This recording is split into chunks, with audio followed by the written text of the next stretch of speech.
David Shedd, Deputy Director of the Defense Intelligence Agency, delivered one of the grimmest U.S. public assessments of the Syrian conflict as he described the increasing strength of Islamic radicals there.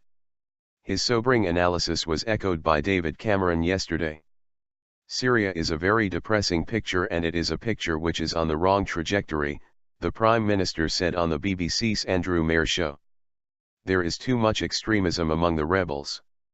There is also still appalling behaviour from this dreadful regime using chemical weapons. There is an enormous overspill of problems into neighbouring countries. I think President Bashar al-Assad may be stronger than he was a few months ago, but I'd still describe the situation as a stalemate. Speaking at the Aspen Security Forum, Mr. Shedd outlined equally bloody outcomes whether the Syrian dictator was toppled or not.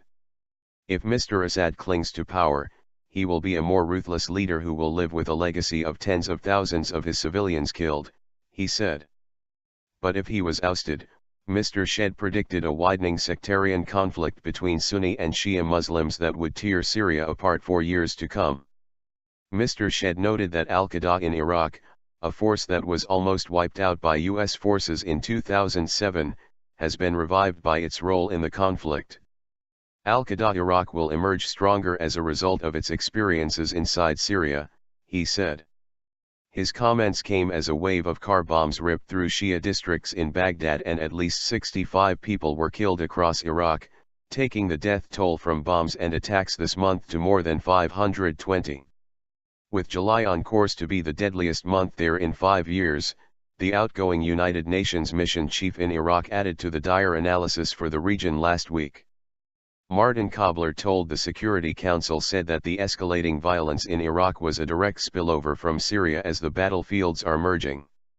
He continued, Iraq is the fault line between the Shia and the Sunni world, and everything which happens in Syria, of course, has repercussions on the political landscape in Iraq.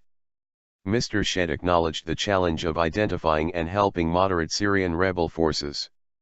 The British government has also backed away from plans to supply the moderate opposition amid warnings from senior military figures that weapons could end up with extremists, potentially presenting a long-term threat to British security.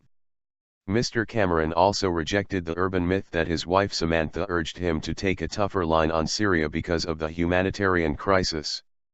She does not influence my policy, he said.